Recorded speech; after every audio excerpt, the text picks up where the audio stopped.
Les premières lueurs dorées de l'automne parisien filtraient à travers les hautes fenêtres de l'appartement haussmannien, caressant délicatement le visage endormi de Claire Montreuil. À 28 ans, elle possédait cette beauté discrète qui rappelait les héroïnes romantiques d'autrefois, des cheveux châtain roux ondulés qui cascadaient sur ses épaules, des yeux vert-gris qui semblaient porter en eux toute la mélancolie des matins brumeux d'Avignon. Ce matin-là, comme tous les autres, elle se réveillait seule dans leur immense lit conjugal. Le parfum délicat de Chloé Eau de Parfum flottait encore sur sa peau lorsqu'elle se leva, ajustant machinalement sa chemise de nuit en soie ivoire. Dans le miroir de leur chambre à coucher aux moulures dorées, elle observa son reflet avec cette tristesse familière qui l'habitait depuis des mois. Ses doigts effleurèrent instinctivement le collier de perles fines hérité de sa mère, ce geste inconscient qu'elle répétait chaque fois que l'anxiété montait en elle. « Édouard » appela-t-elle d'une voix douce, sachant déjà qu'aucune réponse ne viendrait. Le silence de l'appartement lui répondit, ponctué seulement par le tic-tac de l'horloge ancienne du salon. Elle descendit les escaliers de marbre, ses pieds nus glissant sur le sol froid, et découvrit sur la table de la cuisine une note griffonnée de l'écriture précise de son mari. « Réunion matinale. Retour tard ce soir. » Et Claire froissa délicatement le papier entre ses doigts. Même ses mots étaient calculés, mesurés, dépourvus de toute chaleur humaine.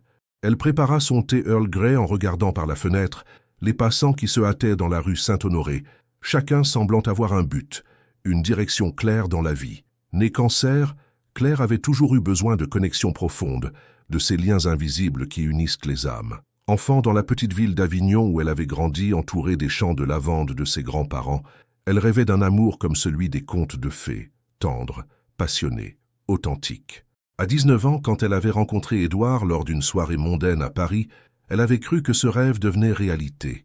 Édouard Blanchet, 36 ans, était l'incarnation parfaite du prince charmant moderne, grand, élégant, toujours impeccablement vêtu de ses costumes italiens sur mesure. Ses cheveux noirs parfaitement coiffés et ses yeux bleu foncé mystérieux lui donnaient un air d'inaccessibilité qui avait d'abord intrigué Claire. Capricorne dans l'âme, il était méthodique, ambitieux, et possédait cette assurance froide des hommes habitués à commander.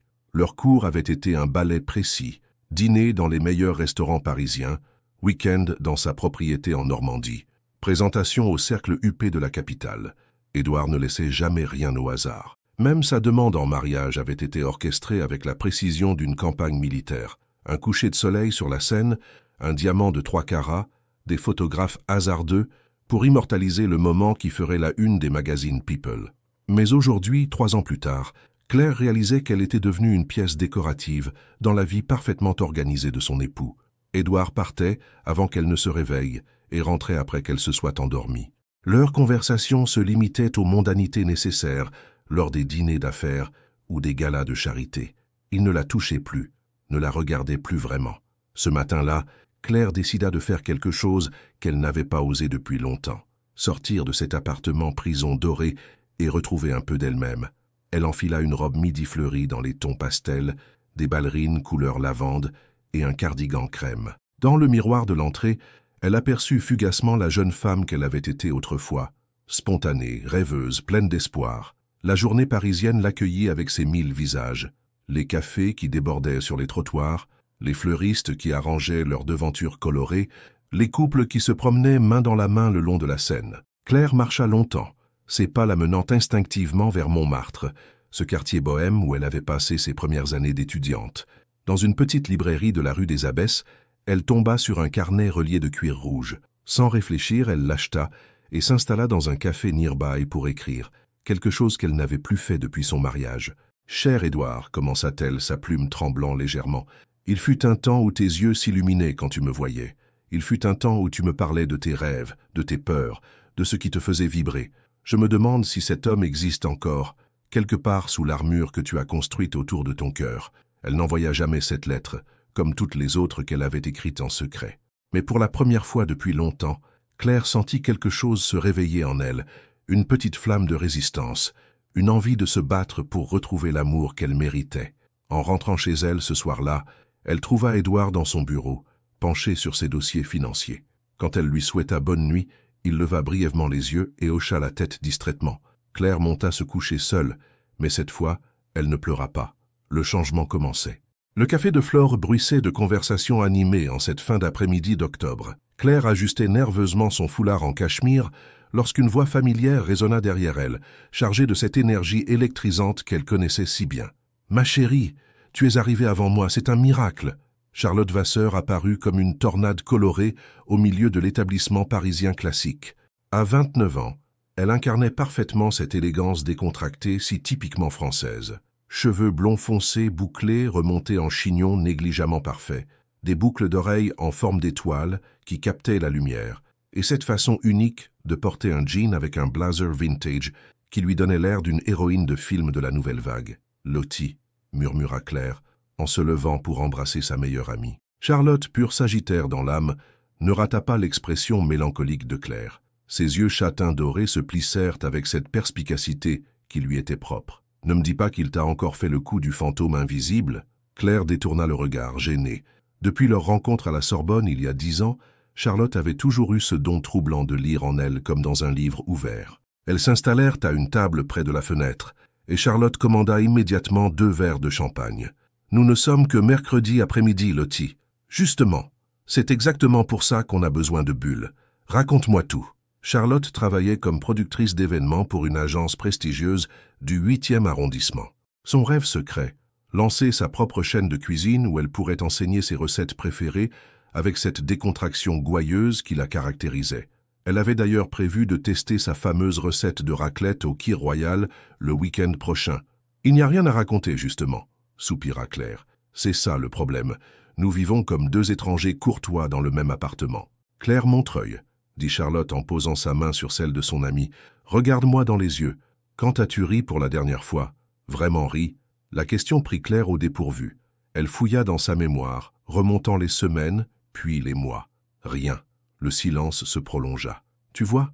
Charlotte se cala contre le dossier de sa chaise, ses boucles d'oreilles tintinabulant légèrement. « Tu es en train de disparaître, ma chérie. » Et lui, il ne s'en rend même pas compte. L'histoire entre Charlotte et Édouard était complexe. Des années auparavant, avant que Claire ne le rencontre, Charlotte avait eu le béguin pour ce mystérieux homme d'affaires. Une attirance qui s'était rapidement muée en dégoût quand elle avait réalisé à quel point il était froid et calculateur. Aujourd'hui, elle ne supportait pas de voir sa meilleure amie s'étioler à cause de lui. « Tu te souviens de qui tu étais avant lui ?» continua Charlotte. « Cette fille qui dansait pieds nus dans les couloirs de la résidence universitaire, qui rêvait d'ouvrir sa petite floriculture et de créer les plus beaux bouquets de Paris. » Claire sentit sa gorge se serrer. Ses rêves lui semblaient appartenir à une autre vie, à une autre femme. « J'ai 28 ans, Lottie, je suis mariée. Ces rêves-là, c'était avant... » « Avant quoi ? Avant qu'un homme décide que tu n'existais que pour faire joli dans son décor ?» Charlotte se pencha vers elle, ses yeux brillants d'indignation. « Claire, regarde autour de toi. Tu vois cette femme là-bas. Elle doit avoir 60 ans, et elle vient d'ouvrir son 2e restaurant. Et cette jeune maman, elle jongle entre ses jumeaux et sa start-up. La vie ne s'arrête pas à 28 ans. » Les mots de Charlotte résonnaient dans l'esprit de Claire comme un réveil brutal. Depuis quand avait-elle cessé de rêver ? Depuis quand acceptait-elle cette existence en demi-teinte ? « Il y a un événement samedi soir, » dit soudainement Charlotte, changeant de tactique. « Un gala au Grand Palais, une soirée caritative pour la protection des océans. Mon agence s'occupe de l'organisation, viens avec moi. »« Je ne peux pas. Édouard déteste que je sorte sans lui prévenir. »« Justement !» Charlotte frappa la table du plat de la main, attirant quelques regards curieux. « Tu as besoin de sa permission pour respirer aussi ?» Claire rougit. Quand Charlotte le formulait ainsi, leur relation prenait une couleur différente, plus sombre. « Écoute, » reprit son ami d'un ton plus doux, « je ne te dis pas de le quitter demain, mais au moins rappelle-toi qui tu es. Sors, ris, vis, montre-toi au monde. Et s'il ne réagit pas, eh bien, au moins tu sauras à quoi t'en tenir. » Elles passèrent le reste de l'après-midi à parler de tout et de rien, comme autrefois. Charlotte raconta ses dernières aventures professionnelles, ses rendez-vous galants ratés avec un sourire qui désamorçait tout drame. Sa spontanéité était contagieuse, et Claire se surprit à rire plusieurs fois, ce rire cristallin qu'elle avait cru perdu. En rentrant chez elle, Claire trouva Édouard dans le salon lisant le Figaro avec cette concentration qui lui était habituelle. Elle s'approcha timidement. « Bonsoir. Comment s'est passée ta journée ?» Il leva les yeux une seconde, un regard bleu foncé impénétrable. « Bien. Et toi ? J'ai vu Charlotte. Elle m'a invité à un gala samedi soir. » Édouard replia son journal avec des gestes précis. méthodique. Quel genre de gala? Une soirée caritative, au Grand Palais. Un silence. Édouard semblait peser le pour et le contre, comme s'il s'agissait d'une décision d'investissement. « Si cela te fait plaisir », dit-il finalement d'un ton neutre. Claire attendit qu'il ajoute quelque chose, qu'il propose de l'accompagner, qu'il s'intéresse ne serait-ce qu'un peu à sa vie. Rien. Il reprit sa lecture. Cette nuit-là, allongée dans leur grand lit conjugal, Claire fixa le plafond orné de moulures. Les paroles de Charlotte résonnaient encore dans sa tête. Pour la première fois depuis longtemps, elle osait imaginer une autre version d'elle-même. Une Claire qui riait, qui dansait, qui existait pleinement. À côté d'elle, Édouard dormait paisiblement, loin de soupçonner que sa femme venait de prendre une décision qui allait tout changer. Le samedi matin, Claire se réveilla avec une sensation étrange au creux de l'estomac, un mélange d'excitation et d'appréhension qui lui rappelait ses premiers rendez-vous amoureux. Cela faisait si longtemps qu'elle n'avait pas ressenti cette effervescence, cette impatience joyeuse face à l'inconnu. Édouard était déjà parti pour son golf hebdomadaire avec ses associés, laissant derrière lui l'odeur persistante de son aftershave et une note sur sa table de chevet. « Réunion ce soir, ne m'attends pas. » Et, toujours cette économie de mots, cette distance polie qui caractérisait désormais leurs échanges. Claire se dirigea vers son dressing, cette pièce immense au miroir doré où s'alignaient des dizaines de robes que choisissait Édouard lors de leur sortie mondaine. Toutes étaient dans des tons neutres, beige, gris perle, noir classique, des couleurs qui, selon lui, correspondaient mieux à son statut d'épouse d'homme d'affaires, des teintes qui la faisaient disparaître plutôt que briller. Mais aujourd'hui, tout au fond de ses affaires, elle retrouva une robe qu'elle avait achetée en secret quelques mois plus tôt lors d'une promenade solitaire, une création fluide dans un bleu océan profond qui rappelait ses yeux les jours de bonheur. Elle ne l'avait jamais portée, n'ayant jamais eu le courage d'affronter le regard désapprobateur d'Édouard. Le téléphone sonna, interrompant ses pensées. « Alors, ma belle endormie, prête pour ta soirée de liberté ?» La voix pétillante de Charlotte résonna dans l'appartement silencieux. « Lottie, je ne sais pas si c'est une bonne idée finalement. »« Oh non, tu ne vas pas te défiler. Claire Montreuil, je te connais depuis 10 ans et je sais reconnaître quand tu as envie de quelque chose. Tu as envie de cette soirée, avoue-le. » Claire sourit malgré elle. Charlotte avait ce don de la connaître mieux qu'elle-même parfois. « J'ai trouvé une robe. Parfait. Moi, j'ai rendez-vous chez le coiffeur dans 1 heure. Tu viens avec moi? Ma styliste préférée, Léa, peut s'occuper de toi aussi. Elle fait des miracles. » 2 heures plus tard, Claire se regardait dans le miroir du salon de coiffure avec des yeux écarquillés. Léa, une jeune femme aux cheveux violets et aux tatouages délicats, avait transformé sa coiffure sage en un chignon décontracté, laissant s'échapper quelques mèches rebelles qui encadraient son visage. Le résultat était naturel, moderne, et surtout, elle se reconnaissait enfin. « Voilà la vraie Claire !» s'exclama Charlotte en applaudissant. « Tu es rayonnante !»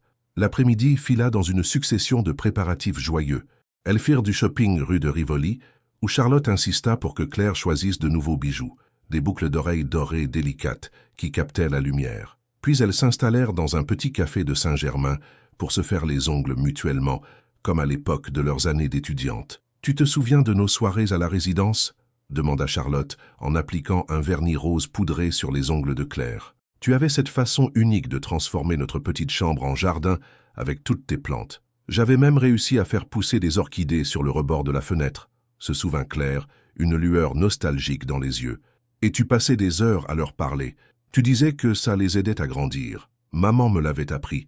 Elle prétendait que les plantes comprenaient l'amour qu'on leur donnait. » Un silence confortable s'installa entre elles. Charlotte leva les yeux vers son amie, remarquant cette tristesse fugace qui voilait son regard à chaque fois qu'elle évoquait sa mère, décédée quand Claire n'avait que 16 ans. « Claire, » dit-elle doucement, « ta mère aurait été fière de voir la femme que tu es devenue, mais elle aurait voulu que tu sois heureuse, vraiment heureuse. » Les larmes montèrent aux yeux de Claire, mais pour une fois, ce n'étaient pas des larmes de tristesse. C'était comme si quelque chose se déliait en elle, comme si elle retrouvait des parts d'elle-même qu'elle avait oubliées. En fin d'après-midi, elles retournèrent chez Claire pour se préparer. Charlotte avait apporté sa trousse de maquillage et s'installa dans la salle de bain comme si elle était chez elle. « Bon, maintenant on va te rendre irrésistible », déclara-t-elle en sortant ses pinceaux. « Lottie, je ne veux pas que… »« Que quoi? Que les gens te remarquent? Que ton mari réalise qu'il a épousé une femme magnifique ?» Charlotte se planta devant elle, les mains sur les hanches. « Ma chérie, il est temps que tu arrêtes de te cacher. » Le maquillage fut subtil, mais transformateur. un smoky eye léger qui révélait l'éclat de ses yeux verts, un rouge à lèvres rose qui rehaussait sa beauté naturelle. Quand Claire enfila sa robe bleue, elle eut l'impression de renaître. Charlotte, de son côté, avait opté pour une robe noire asymétrique qui épousait parfaitement ses formes généreuses. Ses cheveux bouclés tombaient librement sur ses épaules et ses boucles d'oreilles en forme d'étoile complétaient parfaitement sa tenue. « Nous sommes parfaites », déclara-t-elle en se regardant dans le grand miroir de l'entrée. Avant de partir, Claire laissa un mot pour Édouard. « Parti au gala avec Charlotte. Bonne soirée. C. » Elle hésita un instant, puis ajouta un petit cœur à la fin, un geste qu'elle n'avait pas fait depuis des mois. Dans le taxi qui les emmenait vers le Grand Palais, Claire regardait défiler les lumières de Paris. Pour la première fois depuis longtemps, elle avait l'impression d'être vivante. À côté d'elle, Charlotte fredonnait une chanson, insouciante et radieuse. « Tu es prête pour le grand soir ?» demanda Charlotte en lui serrant la main. Claire prit une profonde inspiration, touchant instinctivement son collier de perles. « Je crois que oui. » Elle ne savait pas encore que cette soirée allait bouleverser sa vie à jamais. Le Grand Palais resplendissait dans la nuit parisienne, ses verrières illuminées comme un joyau précieux. Une foule élégante se pressait sur les marches, mélange de célébrités, d'industriels et de philanthropes venus soutenir la cause des océans. Claire descendit du taxi le cœur battant, sa robe bleue ondulant dans la brise d'octobre. « Tu es magnifique », murmura Charlotte en ajustant son étole noire. « Fais-moi confiance, ce soir tout change. » L'intérieur du Grand Palais avait été transformé en un véritable aquarium de rêve. Des projections de fonds marins dansaient sur les murs, créant une atmosphère féerique et envoûtante. Des tables rondes drapées de bleu océan accueillaient les invités, tandis qu'un quatuor à cordes jouait des mélodies douces qui se mêlaient au brouhaha des conversations. Charlotte, dans son élément professionnel, salua plusieurs connaissances avant de guider Claire vers le bar. Elles commandèrent 2 coupes de champagne, et Claire se détendit peu à peu, grisée par l'atmosphère festive et la liberté retrouvée. « Mademoiselle Vasseur !» Une voix masculine les interpella. Claire se retourna et reconnut Gabriel Dubois, un photographe de mode réputé que Charlotte avait rencontré lors d'événements précédents. Grand, brun aux yeux noisettes, il avait ce charme décontracté des artistes parisiens. « Gabriel, comment allez-vous » Charlotte l'embrassa chaleureusement. « Je vous présente ma meilleure amie, Claire Montreuil. » Gabriel prit la main de Claire avec une galanterie toute française. « Enchantée, vous êtes ravissante, si vous me permettez. » Claire rougit légèrement, peu habituée aux compliments sincères. Ils discutèrent art, voyage et photographie. Gabriel avait cette façon passionnée de parler de son travail qui rappelait à Claire ses propres rêves oubliés. Il évoquait ses reportages sur la pollution marine, les coraux blanchis, sa volonté de sensibiliser par l'image. « Et vous, Claire, que faites-vous dans la vie ?» La question la prit au dépourvu. Que faisait-elle exactement? Épouse d'Édouard Blanchet? Hôtesse de réception mondaine? Je m'occupe de notre maison, bafouilla-t-elle, soudain gênée. Charlotte intervint avec tact. Claire est passionnée de botanique. Elle a un don extraordinaire avec les plantes. Vraiment? Gabriel sembla sincèrement intéressé. J'adorerais photographier quelqu'un qui travaille avec la nature. Vous devriez venir voir mon studio un de ces jours. Claire était en train de répondre quand une voix glaciale la fit sursauter. « Bonsoir, Claire. » Elle se retourna lentement, le sang se figeant dans ses veines. Édouard se tenait derrière elle, imposant dans son smoking noir, le visage impassible mais les yeux bleus foncés étincelant d'une émotion indéchiffrable. « Édouard ?» Sa voix n'était qu'un souffle. « Que fais-tu ici ?»« J'ai changé d'avis concernant ma réunion. J'ai pensé que ce serait agréable de t'accompagner. » Le mensonge était évident. Édouard détestait les imprévus, ne changeait jamais ses plans sur un coup de tête. Il était venu la chercher, mais pourquoi? Charlotte et Gabriel échangèrent un regard gêné. L'atmosphère venait de se tendre d'un coup. « Monsieur Blanchet », dit poliment Gabriel en tendant la main. « Gabriel Dubois, photographe. Votre épouse me parlait justement de sa passion pour la botanique. » Édouard serra brièvement la main tendue, son regard évaluant Gabriel avec cette froideur calculatrice qui le caractérisait. En effet, Claire a beaucoup de talent caché. Il y avait quelque chose d'étrange dans sa voix, une tension que Claire ne lui connaissait pas. Était-ce de la jalousie? Impossible. Édouard ne manifestait jamais d'émotion aussi primitive. « Si vous voulez bien nous excuser, » continua-t-il en prenant le bras de Claire avec une fermeté possessive, « j'aimerais présenter ma femme à quelques associés. »« Mais, » protesta Claire. « Maintenant, » dit-il d'un ton qui n'admettait aucune réplique. Charlotte lui lança un regard inquiet tandis qu'Édouard l'entraînait vers un groupe d'hommes en costume, près de l'estrade principale. Claire reconnut plusieurs visages du monde des affaires parisien, des clients d'Édouard, des partenaires dans ses investissements immobiliers. « Messieurs, permettez-moi de vous présenter mon épouse, Claire. » Elle sourit mécaniquement, serra des mains, écouta des conversations sur la bourse et les projets d'expansion. Mais son esprit était ailleurs, perturbé par ce comportement inhabituel d'Édouard. Pourquoi était-il venu? Pourquoi ce besoin soudain de la montrer, de la présenter? Les heures passèrent dans un flou de présentation et de conversations polies. Édouard ne quittait pas Claire d'une semelle, sa main posée fermement sur le creux de ses reins. Un geste que tous pouvaient voir, un marquage territorial subtil mais évident. Vers minuit, alors que la soirée touchait à sa fin, l'organisateur de l'événement monta sur l'estrade pour remercier les généreux donateurs. Une liste de noms défilait accompagnée d'applaudissements polis. Et pour conclure, nous tenons à remercier particulièrement M. Édouard Blanchet pour sa contribution exceptionnelle de 100 000 € à notre cause. Des applaudissements nourris s'élevèrent. Claire se tourna vers son mari, surprise. Il ne lui avait jamais parlé de cette donation. C'est à ce moment-là que tout bascula. Édouard se leva lentement, sa main trouvant celle de Claire. Sous les regards de centaines d'invités, sous l'œil des photographes présents, il l'attira vers lui et plongea ses yeux dans les siens. « Je t'aime, Claire. » Sa voix porta dans le silence soudain de la salle. Les appareils photos crépitèrent, les murmures fusèrent. Charlotte faillit renverser sa coupe de champagne. Claire resta figée, le souffle coupé.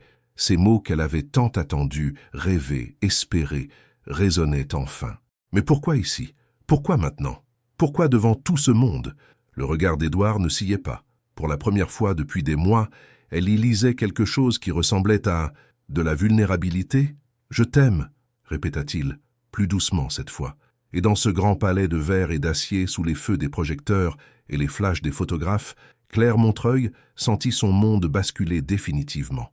Le trajet du retour s'effectua dans un silence pesant. Assise à côté d'Édouard dans la Mercedes, Claire fixait les lumières de Paris qui défilaient derrière la vitre, son esprit tournoyant comme un manège fou. Les mots « je t'aime » résonnaient encore dans sa tête, mélangés au crépitement des flashs et aux murmures surpris des invités. Édouard conduisait avec sa précision habituelle, mais elle remarqua ses mains crispées sur le volant, la tension imperceptible de ses épaules sous le smoking parfaitement ajusté. Lui aussi semblait troublé par ce qui venait de se passer. Pourquoi? La question franchit ses lèvres avant qu'elle puisse la retenir. Il ne répondit pas immédiatement, ses yeux restant fixés sur la route. Quand il parla enfin, sa voix était plus basse, moins assurée qu'à l'ordinaire. Pourquoi quoi? Pourquoi maintenant? Pourquoi devant tout ce monde? Pourquoi? Elle déglutit péniblement. Pourquoi m'as-tu dit que tu m'aimais? Édouard ralentit à un feu rouge. Dans la pénombre de l'habitacle, éclairé par les néons de la ville, son profil semblait sculpté dans le marbre. Il tourna légèrement la tête vers elle. Parce que c'est la vérité. La vérité? Claire sentit la colère monter, une émotion qu'elle s'était rarement autorisée face à lui. Où était cette vérité quand je me réveillais seul chaque matin? Où était-elle quand je dînais face à ton journal plutôt qu'à toi? Où était-elle quand j'ai essayé 100 fois de te parler et que tu regardais ton téléphone? Le feu passa au vert. Édouard redémarra, mais Claire vit sa mâchoire se contracter. « Tu ne comprends pas? Alors explique-moi. Pour une fois dans ta vie, explique-moi quelque chose. » Il se gara brutalement sur le côté de la rue, coupant le moteur. Le silence retomba, lourd, chargé d'années de non-dits. Claire attendait, le cœur battant, sentant qu'il touchait enfin au cœur du problème. « J'ai vu comment tu le regardais, » dit-il finalement d'une voix sourde. « Comment je regardais qui? Ce photographe, Gabriel. » Claire le dévisagea, interdite. « Tu es jaloux? C'est pour ça que tu as fait cette scène. » Ce n'était pas une scène. Il se tourna vers elle, et pour la première fois, elle vit une faille dans son armure. « J'ai vu ta façon de sourire en lui parlant. Un sourire que tu ne m'accordes plus depuis... » « Depuis quand, Édouard? Depuis notre mariage? Depuis que tu m'as transformé en décoration de salon? Ce n'était pas mon intention. » « Alors quelle était ton intention? » Il détourna le regard, ses doigts tapotant nerveusement le volant. Claire réalisa soudain qu'elle ne l'avait jamais vu aussi vulnérable. « Te protéger, » murmura-t-il. « Me protéger de quoi ?» Un long silence. Dans la rue déserte, un couple de noctambules passa en riant, leur bonheur insouciant contrastant avec la tension qui régnait dans la voiture. « De moi !» avoua-t-il enfin. Claire sentit son cœur se serrer. « Qu'est-ce que tu veux dire ?» Édouard ferma les yeux un instant, comme s'il puisait du courage dans l'obscurité. « Mon père n'a jamais aimé ma mère. Pas vraiment. Elle était un bon parti, une alliance stratégique. Je l'ai vue la détruire à petit feu, avec son indifférence, ses mots cruels, ses humiliations publiques. Sa voix se brisa légèrement. Elle est morte en pensant qu'elle n'était pas assez bien pour être aimée. Claire retint son souffle. Jamais Édouard ne lui avait parlé de ses parents avec autant de sincérité. J'ai juré de ne jamais devenir comme lui. Mais plus je t'aimais, plus j'avais peur de te faire du mal. Alors je me suis éloigné. Je pensais que c'était mieux pour toi. Tu pensais que m'ignorer était mieux que m'aimer? Je ne sais pas aimer, Claire. L'aveu tombait comme une pierre dans l'eau calme. Je ne sais que posséder, contrôler, organiser. Comment aurais-je pu t'offrir l'amour que tu mérites? Claire le regardait avec des yeux nouveaux. Cet homme froid et calculateur qu'elle avait épousé cachait en réalité un garçon terrifié par ses propres sentiments. Alors pourquoi ce soir? Pourquoi m'avoir déclaré ton amour devant tout Paris? Un sourire amer étira ses lèvres. Parce que te voir heureuse avec un autre m'a fait plus mal que tout ce que j'avais imaginé. Parce que j'ai réalisé qu'en voulant te protéger de moi, je t'avais perdu de toute façon. Ils arrivèrent chez eux quelques minutes plus tard. Dans l'ascenseur qui les menait à leur appartement, ils se tenaient chacun d'un côté, comme deux étrangers courtois. Mais quelque chose avait changé. Une première fissure s'était ouverte dans le mur qui les séparait. Une fois dans leur chambre, Claire s'assit devant sa coiffeuse pour retirer ses boucles d'oreilles. Dans le miroir, elle vit Édouard dénouer sa cravate avec des gestes mécaniques. « Édouard? Oui? Merci de m'avoir dit la vérité. » Il s'arrêta, la regardant dans le reflet du miroir. « Claire, je sais que j'ai tout gâché. Je sais que des mots ne suffisent pas à réparer 3 années de silence. Mais si tu me donnais une chance, une seule chance de te prouver que je peux changer ?» Elle se retourna pour lui faire face. Dans la pénombre de leur chambre, il paraissait différent, plus humain, plus fragile. « Je ne sais pas, Édouard. Je ne sais plus qui nous sommes ensemble. Alors laisse-moi te le montrer, dit-il doucement. Laisse-moi essayer de devenir l'homme que tu mérites. » Cette nuit-là, pour la première fois depuis des mois, ils s'endormirent chacun de leur côté du lit. Mais Claire sentait qu'une porte venait de s'entr'ouvrir. Une porte qu'elle ne savait pas encore si elle voulait franchir. Claire se réveilla avec la sensation étrange d'avoir rêvé.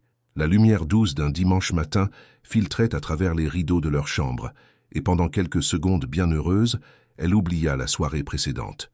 Puis tout lui revint d'un coup.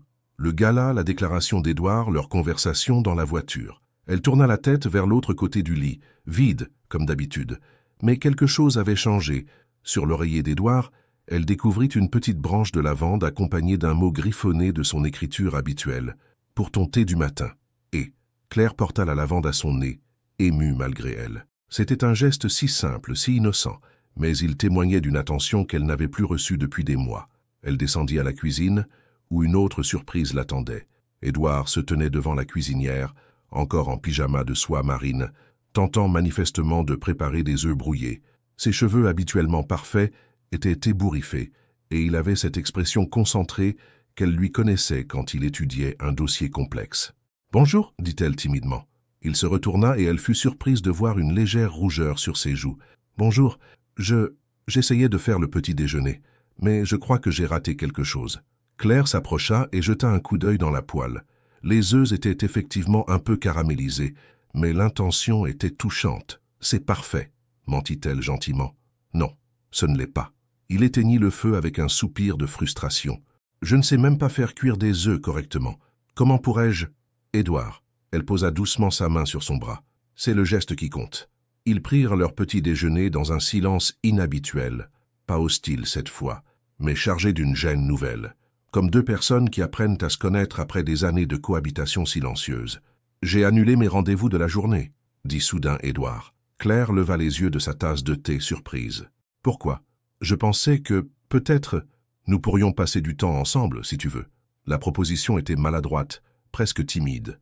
Ce n'était plus le PDG sûr de lui qu'elle connaissait, mais un homme qui essayait de reconquérir sa propre femme. « Que veux-tu faire? »« Je ne sais pas. » Il eut un rire nerveux. « Je réalise que je ne connais même pas tes goûts. Que faisais-tu avant nous ?» Claire réfléchit. Quand avait-elle cessé de faire les choses qu'elle aimait? J'allais au marché aux fleurs, je me promenais dans les jardins publics, je lisais dans les petits cafés de Montmartre. Alors allons-y. Où? Partout. Montre-moi qui tu es, Claire. 1 heure plus tard, il déambulait sur le marché aux fleurs de l'île de la Cité. Claire avait enfilé une robe fleurie et un cardigan crème, retrouvant instinctivement son style naturel. Édouard, lui, avait troqué ses costumes habituels contre un pantalon chino et une chemise blanche au col ouvert. Il semblait déplacé dans ce décor coloré et parfumé, mais il suivait Claire avec une attention nouvelle. « Ces pivoines sont magnifiques », murmura-t-elle en caressant délicatement les pétales d'un bouquet rose pâle. « Tu les aimes ? J'adore toutes les fleurs. Chacune a sa personnalité, son histoire. » Elle se tourna vers lui. « Tu savais que dans le langage des fleurs, les pivoines symbolisent l'honneur et la richesse, mais aussi la timidité amoureuse. » Édouard la regardait avec une expression qu'elle ne lui avait jamais vue, un mélange de fascination et de tendresse. « Non, je ne le savais pas. » Il acheta les pivoines sans qu'elle le lui demande, ainsi qu'un petit bouquet de myosotis bleu. « Pour ne pas oublier, » dit-il en les lui tendant, faisant référence au nom anglais de ces fleurs, « Forget-me-not ». L'après-midi se poursuivit dans les jardins du Luxembourg. Claire montrait à Édouard ses coins préférés, le bassin où elle aimait regarder les enfants faire naviguer leurs petits bateaux, le kiosque à musique où elle s'asseyait parfois pour écouter les concerts gratuits, l'orangerie où elle venait chercher l'inspiration. « J'avais un projet autrefois », avoua-t-elle alors qu'il s'asseyait sur un banc face au palais. « Ouvrir une petite floriculture, créer des bouquets sur mesure, enseigner aux gens le langage des fleurs. Qu'est-ce qui t'en empêche ?» Elle le regarda, étonnée par la question. « Je suis mariée. J'ai des obligations. » « Lesquelles ?» La simplicité de sa question la déstabilisa. En effet, quelles étaient ses obligations exactement? Être la parfaite épouse silencieuse lors des dîners d'affaires? Décorer l'appartement de son mari? Je ne sais pas, admit-elle. Alors peut-être est-il temps de le découvrir. En fin d'après-midi, ils s'installèrent dans un petit café de Montmartre, celui-là même où Claire venait écrire ses lettres jamais envoyées. Édouard commanda un espresso, elle, un thé Earl Grey. Un silence confortable s'installa entre eux. « Claire, » dit-il finalement, « hier soir, quand tu parlais avec ce photographe, Gabriel, oui, tu rayonnais. Je ne t'avais plus vu comme ça depuis... » Il s'interrompit, cherchant ses mots. « Depuis notre rencontre. » C'était agréable de parler avec quelqu'un qui s'intéressait vraiment à ce que j'avais à dire. Il encaissa le coup sans broncher. « J'aimerais être ce quelqu'un. Il faut du temps pour ça, Édouard. »« J'ai du temps. » Il prit sa main à travers la table, geste qui les surprit tous les deux. « J'ai tout le temps du monde. » Le soir venu, ils rentrèrent chez eux les bras chargés de fleurs. Claire arrangea les bouquets dans différents vases, transformant leur appartement austère en jardin d'intérieur. Édouard l'observait faire, fasciné par cette grâce naturelle qu'il avait oubliée. « Claire ? Oui, merci pour cette journée. » Elle lui sourit, un vrai sourire, spontané. « Merci à toi de l'avoir proposé. » Cette nuit-là, allongés dans leur lit, ils ne dormaient ni l'un ni l'autre. L'espace entre eux semblait moins vaste que la veille, chargé de possibilités nouvelles. « Édouard ? MMH ? Cette journée, c'était un début ? J'aimerais que ce soit un début. » Pour la première fois depuis des mois, Claire s'endormit avec un sentiment d'espoir. Dehors, Paris scintillait de mille feux, témoin silencieux de cette renaissance fragile mais réelle. Les semaines qui suivirent cette journée magique apportèrent des changements subtils mais perceptibles dans la routine des époux Blanchet. Édouard rentrait plus tôt le soir, posait des questions sur la journée de Claire, lui apportait parfois un petit bouquet de fleurs du marché. Des gestes timides, maladroits parfois, mais sincères. Claire, de son côté, redécouvrait le plaisir de partager. Elle parlait de ses lectures, de ses promenades, des projets qui germaient doucement dans son esprit. L'appartement s'emplissait de couleurs et de parfums floraux, reflétant cette renaissance progressive de leur intimité. Ce mercredi soir de novembre, Claire préparait un dîner simple dans leur cuisine, quand elle entendit la porte d'entrée claquer avec violence. Édouard apparut, le visage sombre, sa cravate dénouée et les cheveux en bataille. « Bonsoir », dit-elle prudemment, remarquant immédiatement sa tension. Il grogna une réponse inintelligible et se dirigea directement vers le bar pour se servir un whisky. Claire éteignit le feu sous la casserole et le rejoignit dans le salon. « Que s'est-il passé ? Rien qui puisse t'intéresser. » Sa voix était redevenue froide, distante. Claire sentit son cœur se serrer. En quelques secondes, les murs qu'ils avaient commencé à démanteler semblaient se redresser. « Édouard, nous avions dit que nous essaierions de... » « De quoi ? De jouer à la famille parfaite ?» Il vida son verre d'un trait. « Certaines choses ne changent pas, Claire. » Elle s'approcha malgré l'hostilité qu'elle percevait. « Parle-moi. Qu'est-ce qui t'a mis dans cet état ?» Il rit amèrement. « Mon frère, Lucien a décidé de faire sa réapparition dans ma vie aujourd'hui. » Claire tressaillit. Lucien Blanchet, le frère cadet d'Édouard. Elle ne l'avait rencontré qu'une fois, lors de leur mariage, et l'homme l'avait profondément troublée. Plus jeune de 4 ans, il possédait la même beauté sombre qu'Édouard, mais avec quelque chose de plus sauvage, de moins contrôlé. Que voulait-il? De l'argent, comme toujours. Édouard se réservit un whisky. Il a dilapidé l'héritage de notre grand-mère en moins de 2 ans. Jeux, drogue, femmes, le parfait chenapan. Et tu as refusé? Évidemment. Son regard se durcit. Mais ce n'était pas tout. Il a eu l'audace de me parler de Nathalie. Le nom tomba comme une pierre dans l'eau calme. Claire ne connaissait pas cette Nathalie, mais quelque chose dans la façon dont Édouard avait prononcé ce prénom la glaça. « Qui est Nathalie ?» Édouard s'immobilisa, son verre à mi-chemin de ses lèvres. Il réalisa trop tard qu'il avait laissé échapper ce nom. « Personne. Une histoire ancienne. » Édouard, Claire s'assit près de lui sur le canapé. « Nous avons promis d'être honnêtes l'un envers l'autre. » Il la regarda longuement, comme s'il jaugeait le risque de se confier. Nathalie était... Elle était tout pour moi. Il y a 10 ans. La jalousie, émotion que Claire pensait ne jamais éprouver, lui transperça le cœur. « Raconte-moi. Pourquoi? Pour te faire souffrir inutilement? Pour que je comprenne. » Édouard se leva et marcha vers la fenêtre, contemplant les lumières de Paris comme s'il y cherchait du courage. Je l'ai rencontrée pendant mes études de commerce. Elle était étudiante en art, peintre, tout ce que je n'étais pas, spontanée, créative, libre. Sa voix se fit plus douce. Elle riait tout le temps. Elle voyait de la beauté partout, même dans les choses les plus simples. Claire déglutit péniblement. Cette description lui rappelait douloureusement celle qu'Édouard avait faite d'elle-même le soir de leur première vraie conversation. Nous avons vécu ensemble pendant 3 ans. J'étais heureux avec elle d'une façon que je n'avais jamais connue. Que s'est-il passé? Le silence s'étira lourd de souvenirs douloureux. Mon père, sa voix se chargea d'amertume. Il a découvert notre relation. Une artiste sans le sou, ce n'était pas convenable pour un Blanchet. Il m'a mis devant un ultimatum. Rompre avec elle ou être déshérité, exclu de l'entreprise familiale. Et tu as choisi l'entreprise. J'avais 25 ans, Claire. J'étais jeune, ambitieux, terrifié à l'idée de décevoir mon père. Il ferma les yeux. J'ai rompu avec Nathalie par lâcheté.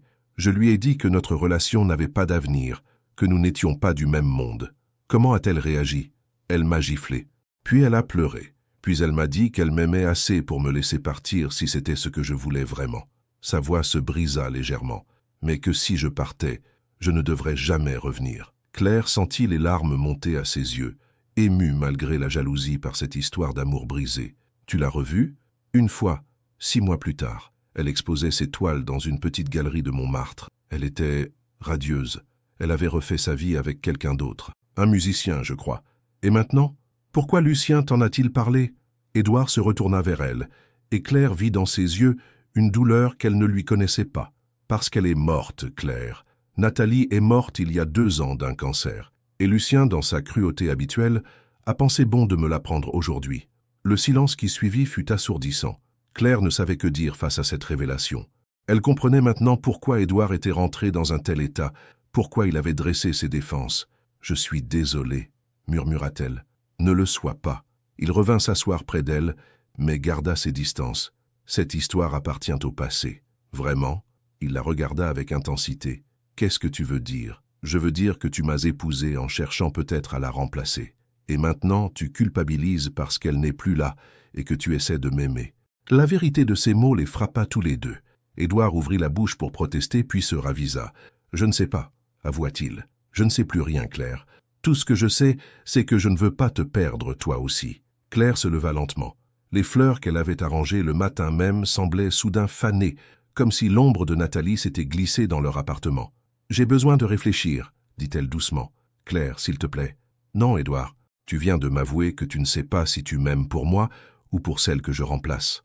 Comment veux-tu que nous construisions quelque chose de solide sur de telles fondations ?» Elle monta dans leur chambre, laissant Édouard seul avec ses remords et ses souvenirs. Cette nuit-là, allongée dans le noir, Claire pleura silencieusement. Elle pleurait pour Nathalie, cette femme qu'elle n'avait jamais connue. Elle pleurait pour Édouard, prisonnier d'un amour impossible. Et elle pleurait pour elle-même, qui découvrait qu'elle était peut-être juste l'ombre d'une autre. Dehors, Paris dormait, indifférent au drame qui se jouait dans ses beaux appartements. Dans le salon, Édouard fixait son verre vide, réalisant que la vérité, parfois, pouvait être plus destructrice que tous les mensonges. Le lendemain matin, Claire se réveilla avec les yeux gonflés et le cœur lourd. La place d'Édouard était vide, mais contrairement aux autres matins, aucun petit mot ne l'attendait sur l'oreiller. Elle descendit à la cuisine et trouva seulement une tasse de café froid abandonnée sur le comptoir, preuve qu'il était parti très tôt, fuyant probablement la conversation qu'il devait avoir. Elle s'habilla mécaniquement d'une robe grise, comme si les couleurs avaient déserté sa garde-robe en même temps que l'espoir de son cœur. Puis, sans vraiment savoir pourquoi, elle prit son téléphone et appela Charlotte. « Ma chérie, comment vas-tu depuis l'autre soir? J'ai vu les photos du gala dans Paris Match. Vous étiez sublimes tous les deux. Lottie, j'ai besoin de te voir. Maintenant. » Le ton de Claire alerta immédiatement son amie. « J'arrive. Rendez-vous au Procope dans une demi-heure. » Le café historique du 6e arrondissement était presque vide en ce jeudi matin. Charlotte arriva comme une tornade bienveillante, ses cheveux bouclés encore humides et son écharpe de travers, preuve qu'elle avait tout abandonné pour accourir. « Raconte-moi tout, » dit-elle en s'installant face à Claire. Entre deux sanglots étouffés, Claire lui rapporta la soirée de la veille. La colère d'Édouard, l'histoire de Nathalie, la révélation terrible qu'elle n'était peut-être qu'un substitut. Charlotte écouta sans l'interrompre, ses yeux châtains dorés s'assombrissant au fur et à mesure du récit. Quand Claire eut terminé, elle posa sa main sur la sienne. « Tu veux mon avis, honnête ?» Claire hocha la tête. « Édouard est un imbécile, mais un imbécile sincère. » Charlotte se pencha vers elle. « Ma chérie, regarde-moi. Tu crois vraiment qu'un homme qui t'ignore pendant 3 ans se réveillerait soudain par simple substitution? Je ne sais plus que croire. Alors laisse-moi t'éclairer. J'ai vu ses yeux l'autre soir au gala. Quand il t'a regardé avec ce Gabriel, il n'y avait pas de la nostalgie dans ses yeux, Claire. Il y avait de la terreur pure, la peur de te perdre toi, pas une autre. » Charlotte commanda 2 cafés serrés et continua. « Et puis réfléchis. S'il voulait vraiment remplacer cette Nathalie, pourquoi t'avoir épousée? Tu n'as rien en commun avec elle, d'après ce que tu me dis. Elle était artiste, peintre, spontanée, bohème. Toi, tu es douce, réfléchie, passionnée de botanique. Non, ma belle, s'il t'a choisi, c'est pour ce que tu es. » Les paroles de Charlotte firent écho à quelque chose au fond du cœur de Claire, mais le doute persistait. Alors pourquoi cette distance pendant si longtemps? Parce qu'il avait peur, ma chérie. Peur de reproduire la même erreur, de t'aimer et de te perdre. Alors il a préféré ne pas aimer du tout. Charlotte soupira. Les hommes sont parfois d'une logique déconcertante. Elles passèrent l'après-midi ensemble, Charlotte emmenant Claire dans les rues de Saint-Germain pour la distraire. Mais malgré les efforts de son amie, Claire restait préoccupée. En fin de journée, alors qu'elle se promenait près de la Seine, Charlotte s'arrêta soudain. « Claire, je vais te dire quelque chose que tu ne veux peut-être pas entendre. »« Quoi? Tu es en train de tomber amoureuse de ton mari. » Claire la regarda, interdite. « Comment ça? Ces dernières semaines, tu as changé. Tu rayonnes différemment, tu souris plus, tu t'habilles avec plus de couleurs. Tu n'es pas en colère parce qu'il ne t'aime pas assez. Tu es en colère parce que tu découvres que tu l'aimes vraiment et que ça te terrifie. » Ces mots frappèrent Claire comme une révélation. C'était vrai. Quelque part entre leur première vraie conversation et cette journée magique au marché aux fleurs, elle était tombée amoureuse de l'homme qu'Édouard essayait de devenir. « Qu'est-ce que je dois faire? Te battre pour ton amour ou partir définitivement ?» Charlotte la prit par les épaules. « Mais arrête de rester dans les limbes. C'est injuste pour vous deux. » Le soir venu, Claire rentra chez elle avec une détermination nouvelle. Elle trouva Édouard dans son bureau, penché sur ses dossiers comme toujours quand il évitait les confrontations difficiles. « Nous devons parler, » dit-elle en se plantant devant sa table. Il leva des yeux fatigués vers elle. « Claire, si c'est pour me reprocher, non. » Elle s'assit en face de lui avec cette grâce tranquille qui la caractérisait. « C'est pour te dire ce que j'ai décidé. » Il posa son stylo, soudain attentif. « Hier soir, tu m'as dit que tu ne savais pas si tu m'aimais pour moi ou pour celle que je remplace. C'était honnête, douloureux mais honnête. » Édouard baissa la tête, visiblement honteux. « Maintenant, c'est mon tour d'être honnête, » continua Claire. « Je suis en train de tomber amoureuse de toi. Pas du PDG parfait que tu étais au début de notre mariage, pas de l'homme distant qui m'ignorait. Je tombe amoureuse de l'homme qui m'apporte de la lavande le matin, qui rate ses œufs brouillés avec application, qui découvre le langage des fleurs. » Édouard releva la tête, une lueur d'espoir dans ses yeux bleus foncés. « Claire, laisse-moi finir. » Elle prit une profonde inspiration. « Mais je ne veux pas être un pansement sur une blessure ancienne. Je ne veux pas être celle qui te console de n'avoir pas pu sauver Nathalie. Si c'est ce que je représente pour toi, alors nous arrêtons tout maintenant. » Le silence s'étira entre eux, chargé d'enjeux énormes. « Et si ce n'est pas le cas ?»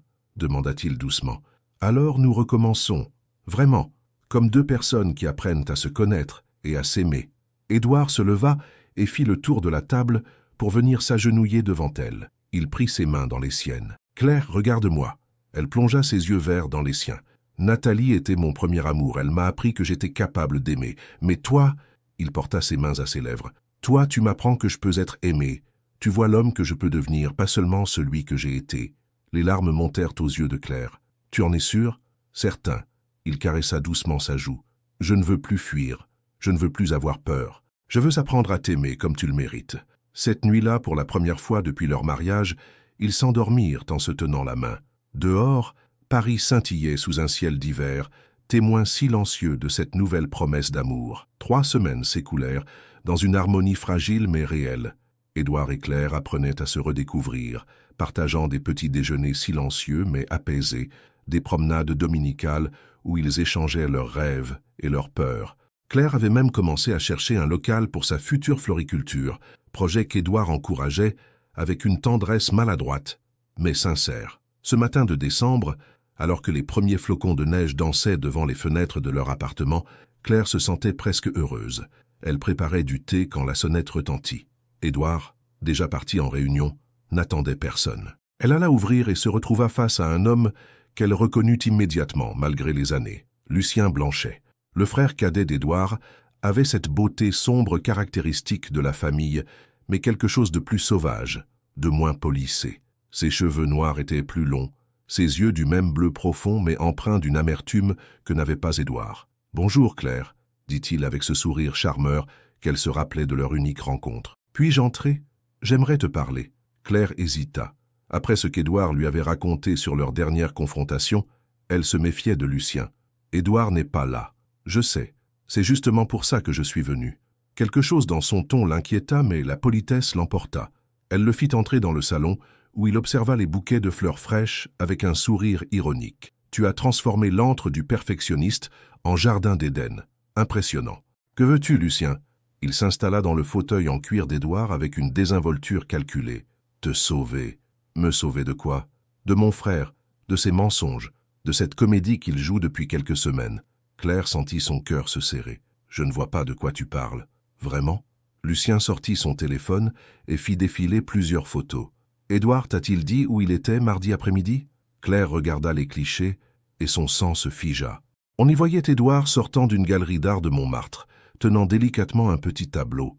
Son visage exprimait une émotion qu'elle ne lui connaissait pas, une nostalgie douloureuse. « La galerie Nathalie Moreau », précisa Lucien avec cruauté. Elle avait gardé son nom d'artiste, même après son mariage.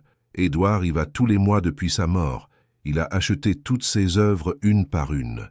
Les larmes montèrent aux yeux de Claire. Tout s'écroulait autour d'elle. Où les garde-t-il ? Dans son bureau privé de l'entreprise, un véritable sanctuaire. Lucien se pencha vers elle. « Ma chère belle-sœur, tu crois vraiment qu'on peut effacer 20 ans d'amour en quelques semaines de promenade romantique ? Pourquoi me dis-tu ça ? Parce que j'en ai assez de voir tout le monde souffrir à cause des obsessions de mon frère. Toi, tu mérites mieux qu'être l'ombre d'une morte. Et lui a besoin qu'on l'aide à tourner la page. » Lucien se leva et se dirigea vers la porte. « Réfléchis, Claire. Demande-toi si l'homme qui te fait l'amour ferme parfois les yeux en murmurant un autre prénom. » Cette dernière phrase la transperça comme une lame, car c'était vrai. Depuis leur réconciliation, Édouard gardait souvent les yeux fermés dans l'intimité, et une fois, elle avait cru entendre un murmure indistinct. Une fois seule, Claire s'effondra sur le canapé. Les photos de Lucien dansèrent devant ses yeux, confirmant ses pires craintes. Comment avait-elle pu être si naïve? Comment avait-elle pu croire qu'on pouvait faire le deuil de 20 ans d'amour en quelques semaines? Elle passa la journée dans un état second, incapable de manger, de lire, de penser à autre chose qu'à ces toiles de Nathalie qu'Édouard collectionnait en secret. Quand il rentra le soir, elle était assise dans le salon obscur, les mains jointes sur les genoux. « Claire, pourquoi n'as-tu pas allumé ?» Sa voix inquiète la fit sursauter. Il alluma les lampes et la découvrit, les yeux rouges, le visage défait. « Que s'est-il passé ? Ton frère est venu me voir. » Le visage d'Édouard se ferma immédiatement. « Qu'est-ce qu'il t'a dit ? » La vérité. Elle lui montra les photos sur son téléphone. « Celles que tu me caches depuis des semaines. » Édouard regarda les clichés et pâlit. Il s'assit lourdement en face d'elle. « Claire, ce n'est pas ce que tu crois. Alors explique-moi. Explique-moi pourquoi tu continues d'aller dans cette galerie. Pourquoi tu achètes ces tableaux. Pourquoi tu me mens. Je ne te mens pas. Non ? Alors parle-moi de ton bureau privé. Parle-moi de ce sanctuaire que tu lui as dédié. » Édouard ferma les yeux, vaincu. « Comment veux-tu que je me batte contre un fantôme, Édouard ?» La voix de Claire se brisa. « Comment veux-tu que je croie en notre amour quand tu continues de vénérer la mémoire d'une autre ? Ce n'est pas ce que tu penses. Alors qu'est-ce que c'est? Elle se leva, tremblante de colère et de douleur. Tu sais ce qui me fait le plus mal. Ce n'est pas que tu l'aimes encore, c'est que tu me mentes à ce sujet. Claire, s'il te plaît. Non, Édouard. Elle monta les escaliers vers leur chambre. Cette fois, c'est fini. Vraiment fini. Cette nuit-là, elle fit ses valises en silence pendant qu'Édouard restait prostré dans le salon. Au matin, elle avait disparu, ne laissant qu'un mot sur la table de la cuisine. Je t'aime assez pour te laisser faire le deuil de ton premier amour, mais je m'aime assez pour ne plus accepter d'être la deuxième. Adieu, Édouard. Quand il trouva le mot, Édouard comprit qu'il venait de perdre la femme la plus précieuse de sa vie, et cette fois, c'était entièrement de sa faute. Dans un petit hôtel du Marais, Claire pleurait sur l'amour qu'elle abandonnait, mais pour la première fois de sa vie, elle pleurait aussi de fierté. Elle avait choisi de s'aimer assez pour partir. L'histoire semblait se terminer là, sur cette note déchirante. Mais parfois, il faut toucher le fond pour avoir la force de remonter à la surface.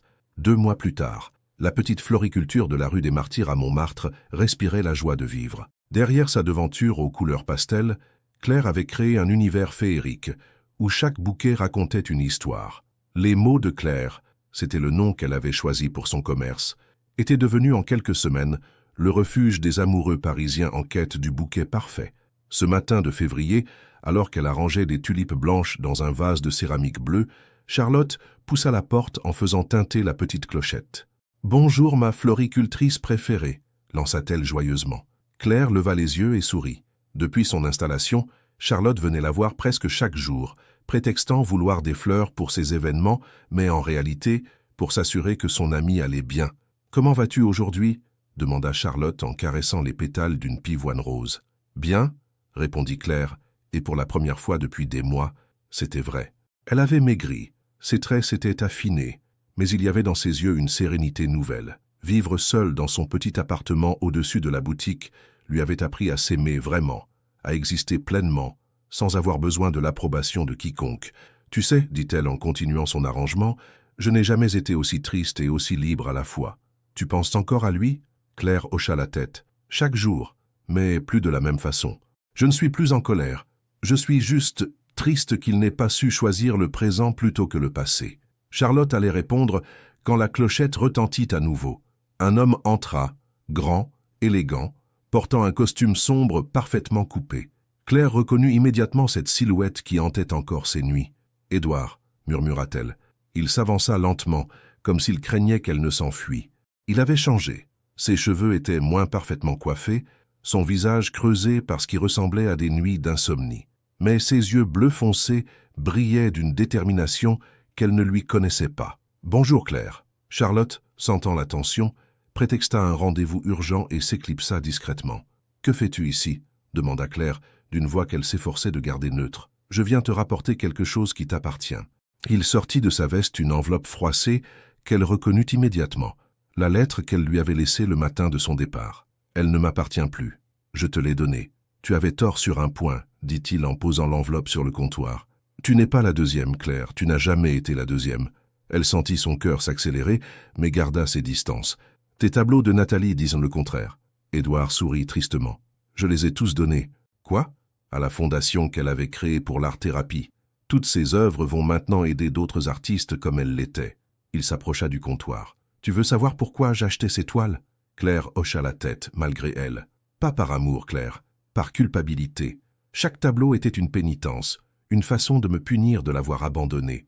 Je n'honorais pas sa mémoire, je me torturais avec. Il prit une profonde inspiration. Il m'a fallu te perdre pour comprendre la différence entre aimer quelqu'un et être hanté par lui. Nathalie était mon passé, Claire. Mais toi, tu es mon présent et mon avenir. Claire sentit les larmes monter, mais elle se força à rester forte. Comment peux-tu en être si sûre maintenant? Parce que depuis que tu es parti, je n'arrive plus à respirer correctement. Parce que je me réveille chaque matin en espérant trouver un de tes petits mots. Parce que les fleurs ont perdu leur couleur sans toi. Il fit le tour du comptoir et s'approcha d'elle. Claire, regarde-moi. Elle leva ses yeux verts vers lui, et il y vit toute la douleur qu'elle avait endurée. Je ne te demande pas de revenir tout de suite. Je ne te demande même pas de me pardonner. Je te demande juste de me laisser te prouver que j'ai appris à faire la différence entre le passé et le présent. Comment? Pour toute réponse, il s'agenouilla devant elle au milieu des fleurs, sous le regard ébahi des passants qui s'arrêtaient devant la vitrine. « Édouard, lève-toi, Les gens nous regardent.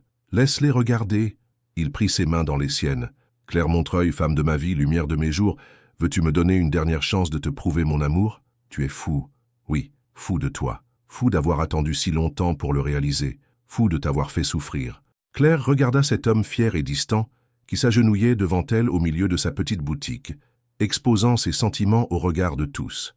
C'était l'antithèse parfaite du Édouard qu'elle avait connu, celui qui calculait chaque geste, chaque mot. « Si je dis oui, murmura-t-elle, ce ne sera pas comme avant. Je ne redeviendrai pas l'épouse silencieuse que j'étais. Je ne veux pas de l'ancienne Claire. » Il se releva et caressa doucement sa joue. « Je veux de celle qui se bat pour ses rêves, celle qui ose me tenir tête, celle qui transforme un simple appartement en jardin d'Éden. Et ma boutique, elle fait partie de toi, donc elle fait partie de nous. » Claire ferma les yeux, sentant les dernières barrières de son cœur s'effriter. « Une seule chance, Édouard, une seule. C'est tout ce dont j'ai besoin. » Il l'embrassa tendrement au milieu des fleurs, sous les applaudissements des curieux rassemblés devant la vitrine. Et pour la première fois depuis des mois, Claire sentit que sa vie reprenait couleur. 6 mois plus tard, Claire arrangeait un bouquet de lavande dans sa floriculture quand elle trouva un petit mot glissé entre les tiges. « Pour ton thé du matin et tous ceux qui suivront. Je t'aime, vraiment, et pour toujours. » Et elle sourit en reconnaissant l'écriture d'Édouard. Depuis leur réconciliation, il avait tenu toutes ses promesses. Il avait appris à cuisiner, mal, mais avec amour. Il passait ses soirées à l'aider dans la boutique, découvrant avec émerveillement le langage des fleurs. Il lui parlait de ses journées, de ses peurs, de ses rêves, et surtout, il l'aimait. Elle, Claire, avec ses doutes et ses failles, ses rires et ses larmes. Pas l'ombre de quelqu'un d'autre, mais elle, uniquement elle. En rentrant chez eux ce soir-là, car ils avaient quitté l'appartement haussmannien pour une maison plus petite mais plus chaleureuse près de Montmartre, elle le trouva dans le jardin, tentant de planter des rosiers. « Comment ça se passe » demanda-t-elle en riant. « Je crois que j'ai déclaré la guerre aux limaces. » Elle s'agenouilla près de lui dans la terre, et ensemble, ils plantèrent leur premier rosier. Demain, ils fleuriraient. Comme leur amour, qui avait eu besoin de passer par l'hiver pour vraiment éclore au printemps. Dans le ciel de Paris, les premières étoiles s'allumaient, témoins bienveillants de cette histoire d'amour qui avait failli se perdre, mais qui, finalement, avait trouvé le chemin vers la lumière. Printemps 2028. Le jardin de la maison de Montmartre explosait de couleurs en cette matinée d'avril. Les rosiers qu'Édouard et Claire avaient plantés ensemble 3 ans plus tôt s'épanouissaient maintenant en cascade, le long des murs de pierre, mêlant leur parfum aux lilas et aux pivoines qui bordaient les allées. Claire, assise sur la terrasse en bois qu'ils avaient fait construire l'année précédente, sirotait son thé matinal, tout en observant son mari qui s'affairait dans le potager.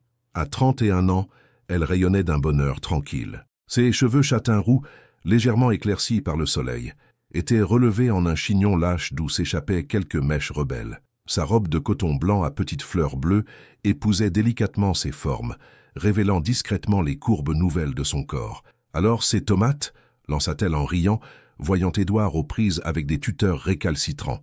À 39 ans, Édouard avait gardé sa prestance naturelle, mais son visage s'était adouci.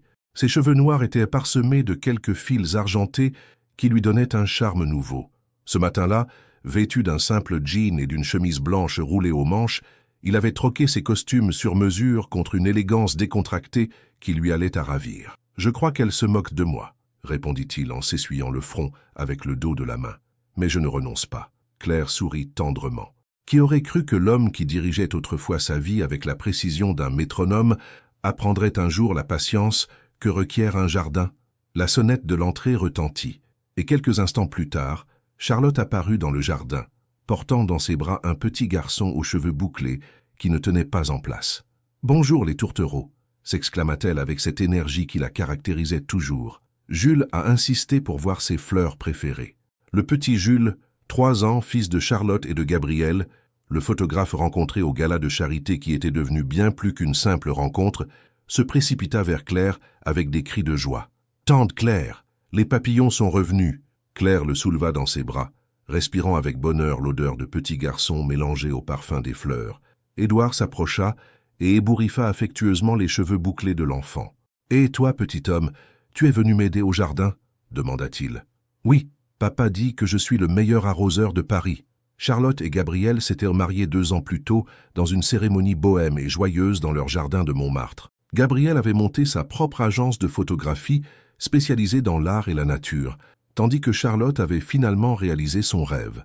Elle animait désormais une émission culinaire sur une chaîne locale, où elle enseignait ses recettes avec son humour décapant habituel. « Au fait, » dit Charlotte en s'installant à côté de Claire, « j'ai une nouvelle à vous annoncer. »« Encore ?» plaisanta Édouard. « Gabrielle et moi, nous réfléchissons à donner un petit frère ou une petite sœur à Jules. » Claire sentit son cœur se serrer légèrement. C'était un sujet délicat entre Édouard et elle. Ils en avaient à parler plusieurs fois, mais Édouard semblait encore hésitant, hanté par la peur de ne pas être un bon père. « C'est merveilleux, Lottie, » dit-elle sincèrement. L'après-midi passa dans la joie et les rires. Jules courait entre les massifs de fleurs sous le regard attendri des adultes. Gabrielle immortalisait ses moments de bonheur avec son appareil et Charlotte régalait tout le monde avec sa tarte aux fraises maison.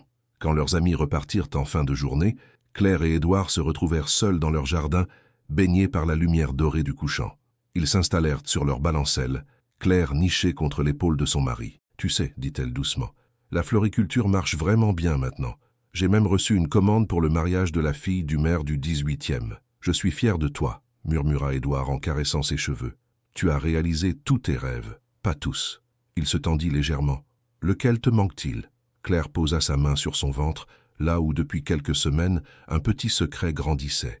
Celui d'élever nos enfants dans ce jardin que nous avons créé ensemble. Et Édouard se redressa pour la regarder, les yeux écarquillés. Claire, tu veux dire que nous allons avoir un bébé, Édouard? Le silence qui suivit fut rempli d'émotions pures. Édouard prit le visage de Claire entre ses mains et elle vit dans ses yeux bleus foncés toutes les peurs et tous les espoirs du monde. « Et si je n'étais pas un bon père ?» chuchota-t-il. « Et si tu l'étais ?» répondit-elle en souriant. « Tu as appris à m'aimer. Tu as appris à aimer ce jardin. Tu adores Jules. Pourquoi ne saurais-tu pas aimer notre enfant? Parce que c'est tellement important. C'est exactement pour ça que tu seras parfait. » Il l'embrassa tendrement et dans ce baiser se mêlaient toutes leurs promesses d'avenir. Décembre 2028. La neige tombait doucement sur Paris quand Claire et Édouard accueillirent leur fille, Marguerite, comme la fleur qui symbolise la pureté et l'amour éternel. Dans la chambre de la clinique, décorée d'un bouquet de marguerites blanches que Charlotte avait préparé, Édouard tenait dans ses bras ce petit bout de femme aux cheveux soyeux et aux yeux déjà curieux. « Elle est parfaite, » murmura-t-il, les larmes aux yeux. « Comme son papa, » répondit Claire, épuisée mais radieuse. À cet instant, regardant sa famille naître sous ses yeux, Claire repensa au chemin parcouru. De cette femme silencieuse et effacée qu'elle était autrefois, elle était devenue une femme épanouie, mère et entrepreneuse. Édouard, de son côté, avait appris que la véritable force résidait dans la vulnérabilité, que l'amour n'était pas une faiblesse, mais le plus beau des courages. Dehors, Paris s'endormait sous la neige. Dans cette chambre d'hôpital, où venait de naître une nouvelle vie, deux êtres qui avaient failli se perdre célébraient en silence le miracle de leur amour retrouvé. L'histoire de Claire et Édouard n'était pas un conte de fées. C'était quelque chose de plus beau encore, une histoire vraie, faite de doutes et de certitudes, de larmes et de rires, de séparation et de retrouvailles. Une histoire d'amour qui prouvait que parfois, il faut d'abord apprendre à s'aimer soi-même pour pouvoir vraiment aimer l'autre. Et dans leur petit jardin de Montmartre, les rosiers dormaient sous la neige, attendant patiemment le retour du printemps pour fleurir à nouveau. Fins, et vous, pourriez-vous pardonner à quelqu'un qui vous aimait, mais qui a choisi de vivre dans le passé, au lieu de construire un avenir avec vous? Claire a eu le courage de partir, quand elle a découvert qu'Édouard visitait encore secrètement la galerie de son ancien amour et collectionnait les œuvres de Nathalie. Mais elle a aussi eu la sagesse de donner une seconde chance, quand il a prouvé qu'il avait appris la différence entre être hanté par le passé et construire un amour véritable dans le présent. Quel a été le moment de l'histoire qui a le plus touché votre cœur? La déclaration publique d'Édouard au gala, le courage de Claire en partant, ou les retrouvailles finales dans la floriculture? Votre participation sur la chaîne est très importante. S'il vous plaît, laissez votre avis dans les commentaires. Merci d'avoir regardé. Vos réactions sont très importantes pour notre travail. Laissez-nous un commentaire pour nous dire ce que vous pensez et d'où vous regardez. N'oubliez pas de vous abonner à la chaîne et d'activer les notifications pour ne rien manquer. Votre participation est très importante pour la poursuite de notre travail, alors partagez-la avec ceux qui aimeront cette histoire.